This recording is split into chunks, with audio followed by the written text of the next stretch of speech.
Hello everybody, and welcome to another episode of Come Back Stronger, where we are all about comeback stories. My name is Jimmy Fasig. I'm a personal injury lawyer with Fasig Brooks Law Offices, and I'm here today with my law partner, CARRIE ROANE. Usually I'm with my other law partner, Dana Brooks, but Dana's out of town, so CARRIE, you're usually on the other side of the camera talking to the guests, and so today I'm just super excited to have you here, and I have a question for you before we get started. All right, good to go. I'm super excited to be here, so hit me with your questions. So CARRIE, you have a lot of cases, you carry a big caseload, and you have a lot of clients. All your clients love you. You stay in contact with your clients all the time. Plus, you do the show. Plus, you're raising children. Here's my question. How do you do it? Oh my God, that's such a good question. I think the answer to that is I'm doing what every other woman I know is doing. Every single woman in my life is balancing family and work and parents and kids and travel and so much stuff. We have so many balls in the air, and you just put one foot in front of the other, and you just stay busy, and you just stay organized and manage your time well and love life and love what you're doing. Well, I can't even tell you how impressed I am with you. Thanks, Jimmy. And so what I want to talk about today, though, is comeback stories. And so what we're usually trying to bring out is good stories that people can see people have overcome obstacles and come back stronger. What do you think is the main element to every good comeback story? If you're going to put your finger on it, what do you think is the main thing to look for? Oh man, that's a great question. I think it's perseverance. I think I have, you know, this show enriches my life so much because of the people that I get to meet and interview. And they become my friends, and I tell my family about them, and the one main thread that carries through every story is perseverance. I am in awe of people like Maggie Cook, you know, who have this incredible perseverance that they find within themselves. They don't go anywhere outside to find it. They just dig deep for the strength. It's digging deep for that inner strength. Yes, it's so inspirational. It really is. I thought of a quote the other day. I've heard it before. If it's up to be, if it's going to be, or if it's meant to be, it's up to me. I love that. And it's getting that inner strength and finding that inner strength. A lot of people find it through I've noticed a couple things. A lot of people find it through an act of kindness from somebody else. And that just kind of triggers them to say, this is a sign for me to come back stronger. That's right. And then a lot of people get that inner strength from their faith. A lot of people get their inner strength by just saying, I have had enough. They reach that point. And they're like, I'm done with this. I am no longer going to suffer like I've been suffering, so I'm going to take the initiative and change what I have to do to come back stronger. Or you know where they get it? They get it from their support network. From their family, their friends. And women especially get it from other women that we lean on. Well, we are about to embark on another awesome comeback story, but before that, we are going to head to a commercial break.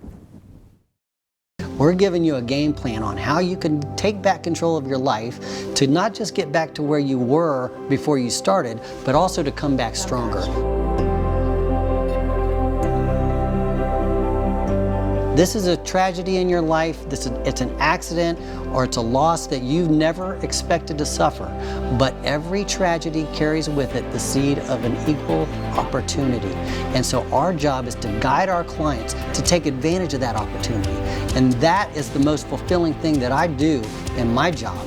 When I give my client that settlement check at the end of the day, if they can walk out of there feeling like they are the hero of their own story and they're proud of themselves because they did what I asked them to do, they took my guidance and they ended up with seeing that light at the end of the tunnel and actually reaching that light, that's what it's all about.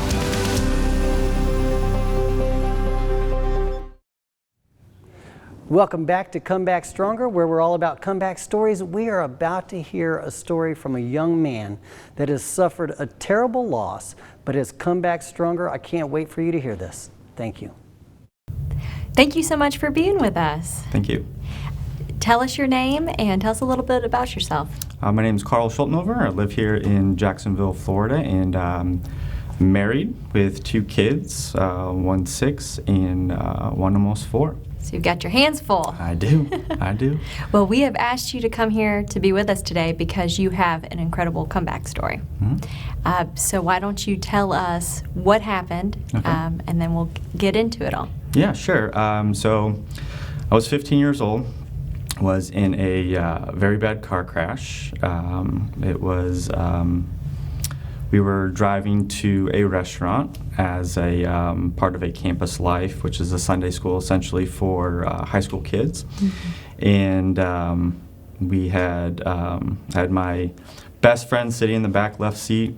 I was sitting in the front or the middle back seat, and another of my friends sitting in the back right.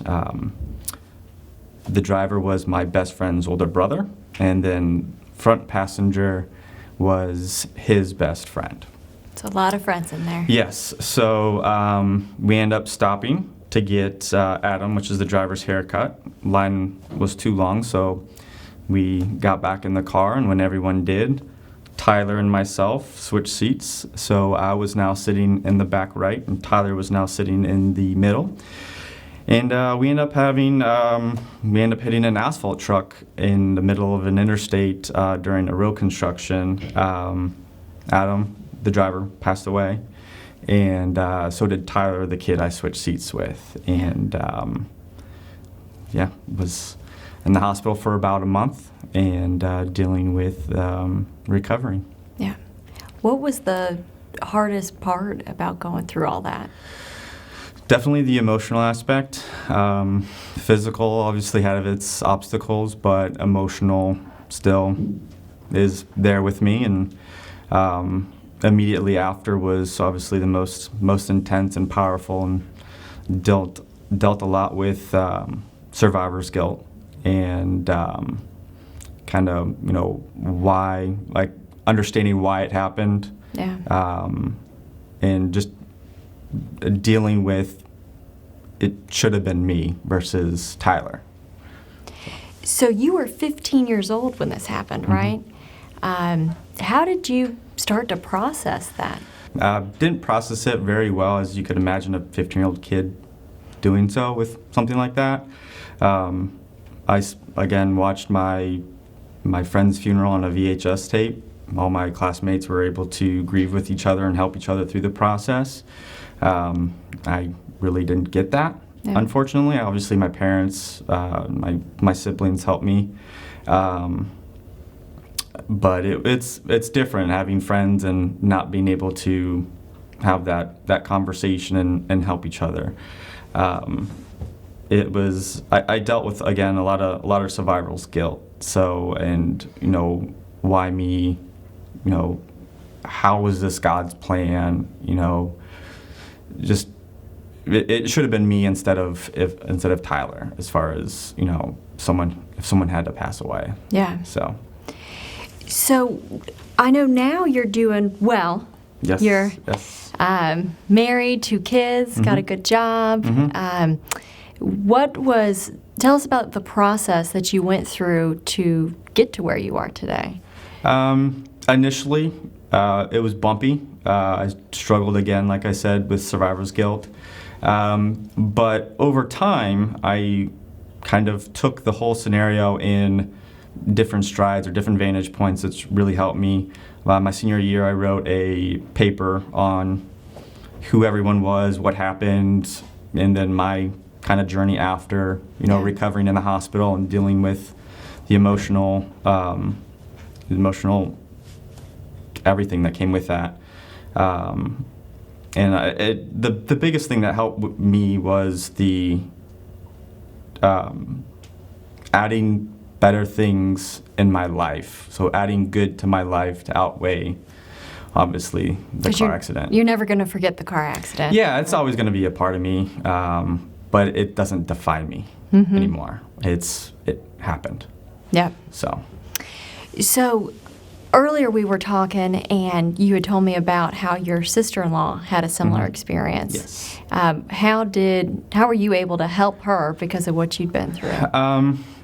Again, when she was in her own car accident, dynamic was a little different. But when I got to the hospital, we just hugged, and we didn't have to say anything. And I knew what she was going to be going through to some extent, and it was going to be tough. And the big thing was, whenever you're ready to talk, I'm here for you, and there's no judgment, and just here to listen, offer any kind of advice that I went through that could possibly help. So because she had a passenger that passed away too, right? Correct. Okay.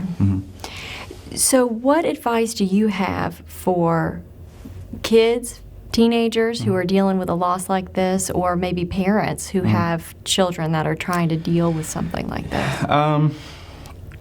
I mean, with kids, it's hard to kind of wrap your head around the gravity of the scenario. A lot of times you can't think past the week as far as, you know, this is my whole world. It's going to be rough, but add more stuff to your life that's good. So whatever it is that makes you whole or enjoy, use that as fuel for your life. Just keep adding positive stuff. That is awesome. So, add the good so then it outweighs the bad. And then for parents, I mean, I have kids now, and heaven forbid something like that happened to them. It's you would hate to, as a parent, obviously my kids are significantly younger, but that's tough. I mean, just be there for them and have a conversation. Let them be willing to talk to you. And everyone's different, so that's the $1 million question, unfortunately. Yeah. Well, thank you so much for coming on and sharing your story with us. We really appreciate it. Thanks for having me. You're welcome. Wow, he was 15 years old. What a young age to have such a hard lesson. Carrie, what is the biggest takeaway you had from Karl's story? I mean, that one hits me particularly hard because I have a 15-year-old son, so I was I was tearing up the whole time during that. But what my big takeaway is that you can live with something so terrible. You can survive it, and the way that you overcome it, what his comeback is really piling on the good to outweigh the bad. Focusing on the good. Yeah. Trying to focus on the good. Yes. Add the good. Look for the good things to add. And I love that he said that. What I got out of it, the biggest thing I got out of it is when he said use it as fuel to do good.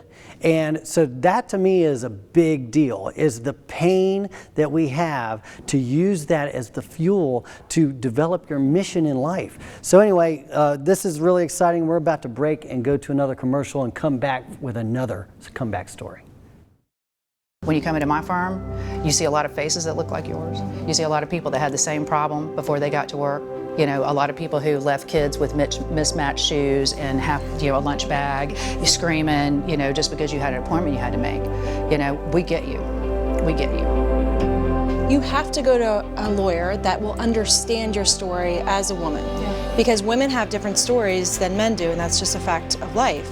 And if you're a woman that's been injured, either through a slip and fall or a trip and fall in an auto accident, you have to go to a lawyer that's going to understand what your daily existence was like before, what it's like now, what the injury means to your entire family, and what you need to do to come back and be where you were before, and even come back and be stronger than where you were before. They just need to have the courage to pick up the phone, because we are going to take the burden of this accident or you being hurt off of your shoulders. We're going to put it on our shoulders, so you don't have to worry about it. Exactly. You can worry about everything else in your life, but not this accident. We're going to worry about that for you. Welcome back to Come Back Stronger, where we are all about comeback stories. And we just heard a story of Karl, which was it was a tragedy, but he's come back stronger from it. And we are about to come back right now with another comeback story. Thank you for being here with us. Thank you for having me. You're welcome. Tell us your name and what you do. My name is Crustal Turner, and I am the founder and executive director of A Hand Up to Success nonprofit organization. What is A Hand Up to Success? A Hand Up to Success is a nonprofit organization that started in 2016, where we support mothers of families who have lost children to gun violence. And so you have founded this organization. Please share with us what your history is and how this organization came to be. Sure. The organization came into existence, unfortunately, after the untimely murder and death of two of my adult children, April 1st, 2015. I lost my daughter, Janaea Harvison, and my son, Donnell McDonald, unfortunately, to the hands of my daughter's estranged husband. And they were shot and killed on that day. And that's so hard and so difficult. tell us a little bit more about that day and how you were able to deal with what had happened. Of all days, April 1st.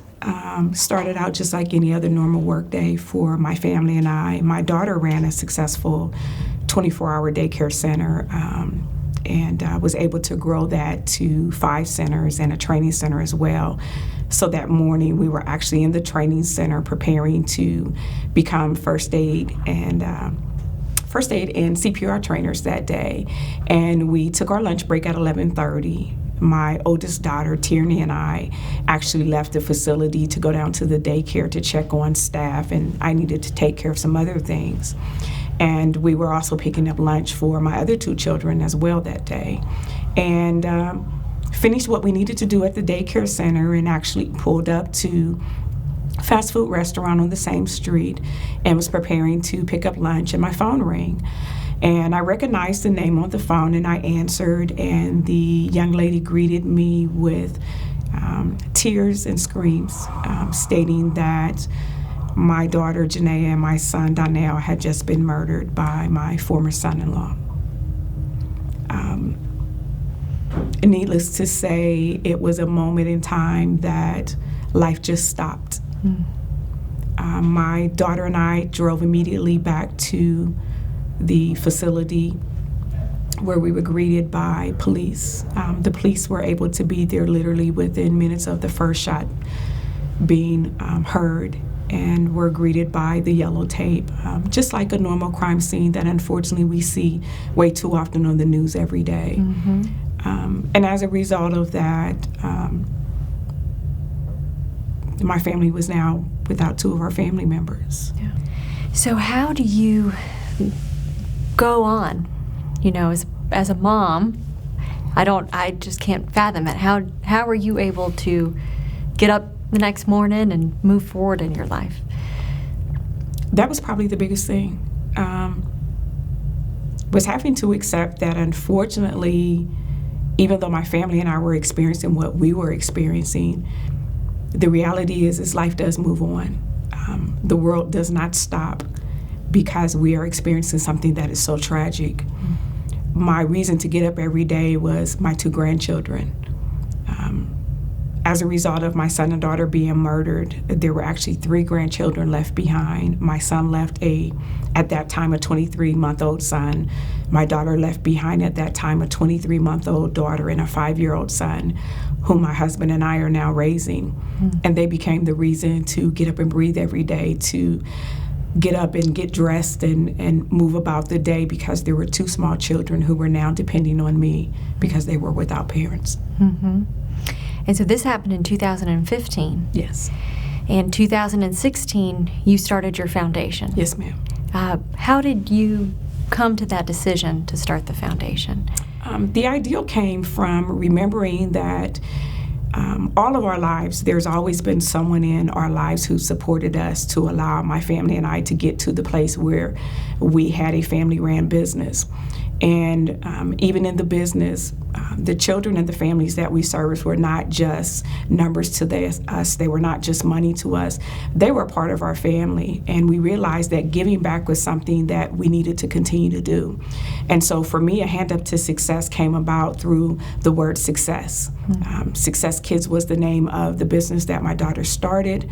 Success was something that all people strive for. And one of the things I realized that most people don't want a handout. Many people are simply looking for a hand up. And so A Hand Up to Success was birthed through the word success. So you were in Ohio at the time, is that right? That is correct. Okay. And now you're here in Jacksonville, Yes. Florida. Did you have the nonprofit up there and now you have it down here as well? The nonprofit started in Ohio. We are looking and we're doing the paperwork as we speak to transition Jacksonville, Florida as a second entity of A Hand Up to Success, to be able to continue solely to support moms who are transitioning and learning how to live a new normal after the loss of a loved one. Okay. Now, I understand with your organization, you also have a subset specifically about moms. Yes. Tell us about that. The peer group is called Mothers in Healing. Mothers in Healing is, again, a support group that literally started in my kitchen because of mothers who felt like I had a very positive outlook to have went through what I went through in not just losing children, but having 2 children murdered. And so Mothers in Healing Support Group actually meets once a month, every 3rd Saturday of the month. We meet right now via Zoom because of the pandemic, but we meet pretty much to be there to support each other through whatever chapter we're in of grief or even healing.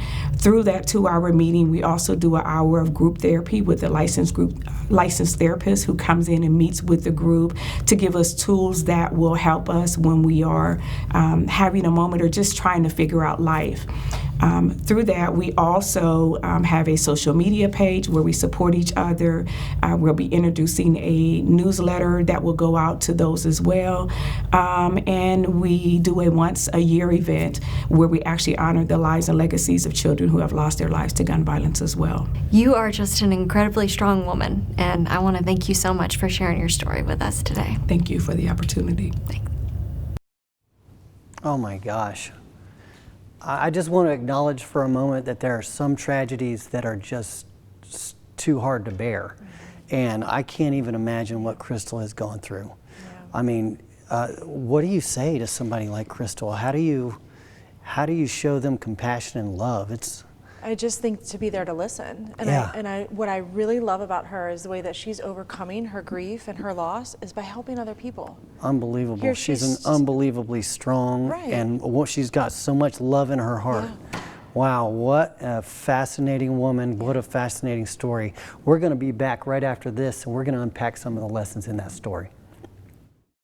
This is the most rewarding job. I tell people, anybody knows about me in my past, I was a social worker, and I loved the spirit of the job. I loved the mission, but I felt like I couldn't do as much for them as I wanted to do. You meet your client where they are. You know, you meet them where they are, not where you want them to be, not where you want them to get it together and come into your lovely office and act appropriately. You know, sometimes I have to go to your house so you can be real, so you can show me, so you can break down. I don't mind doing that. That's part of the process. But the more I can do that, the more you do feel better. And like you can be somebody who can go into any office at any time and maintain your composure because you were able to be as vulnerable as you needed to be with somebody that you needed to trust to get you through this. And once I do that and I get them on the other side of it, it finally occurs to them, and it's like a light bulb goes off. It finally occurs to them that Dana didn't do this. I did this. Mm-hmm. I got myself here. Welcome back to Come Back Stronger, where we are all about comeback stories, and we just had the opportunity to listen to 2 comeback stories and to see some tragedies that have turned into some positive stories in some sense. You can never, a tragedy like Crystal suffered, and Karl suffered, you know, it never goes away. No. But there's always an opportunity for lessons, and there's always an opportunity for growth. What were your takeaways from Karl's story or from Crystal's story? I think my biggest thing with Crystal was that, I mean, as a mom and you're a father, I can't ever imagine losing a child. And I can't ever imagine losing a child to murder. And can't ever imagine that murder being part of domestic violence from a former family member of mine. You know, especially since her daughter was so successful in her own right.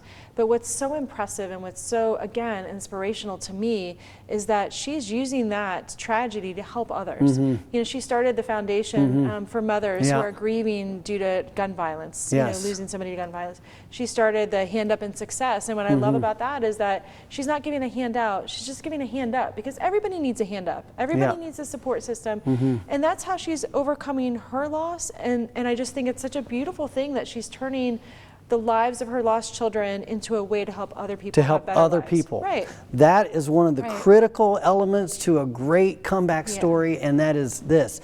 You face a challenge failure, disappointment, setback, injury, then you come back from it, and then having come back from that, you're able to help other people who are going through the same thing. And that is exactly what Crystal is doing. She is such an impressive person. Yeah. So yeah, I got to tell you, so in your work, I know that you deal with a lot of, we deal with a lot of wrongful death cases, yes. for example. Yes. And so we have to help our clients that are going through this tragedy. Sometimes parents that lost their children. Yes. And that can be one of the worst things. What do you tell a client when they first call you and they say, look, I lost my child. I think it's due to somebody else's carelessness. What do you say to them? It's awful. I mean, that's one of the most awful moments of my day at work is when you talk to somebody who's lost a parent or a spouse or a child, you know, due to wrongful death. Some people have traumatic injuries, traumatic brain injuries, and that's awful to go through too. And basically, that's when you become a family member and you sit there and you listen. Yeah. And I cry all the time. Yeah. And you know, and I do that because I'm a human, not just because I'm trying to be their lawyer. But you have to be sympathetic and empathetic, and you have to just live the moment with them, and you have to suffer with them. And I mean. And at that point, it's too early to say. When they're first calling, it's too early to say, well, you know, they're probably is a light at the end of the tunnel. Yeah. This is going to be an opportunity for. It's too early to talk about those kind of things. But at the end of the day, I've been fortunate enough to see so many people that have suffered through tragedies that have helped so many other people because of the wisdom and the strength they gained from the tragedy that they suffered. Yeah. And that to me is what it's all about. That's why you asked me earlier today, why are we doing this show? Right. So many people ask that. Yeah, why are we doing this show? And the answer is because my mission in life is to help people overcome challenges, come back stronger. And that's what I do as a personal injury lawyer. That's what I'm doing here. That's what we're doing here, trying to help the community to know that there is strength and wisdom after every challenge, after every failure and every setback. Right, and to never give up hope. Hope is so powerful. And if you hang on to that hope, it gives you that internal strength that you need to drive forward and move forward, no matter if it's a huge tragedy or if it's a small tragedy. 100%. You know, don't ever give that hope up. That's what it's all about. So if you like this show, if you want more Come Back Stronger, you can join us on our Facebook page, Facing Brooks Facebook page. Also, I have a group called Facing Brooks Come Back Stronger Group. Please join us. We would love to have you. And otherwise, we will see you next week.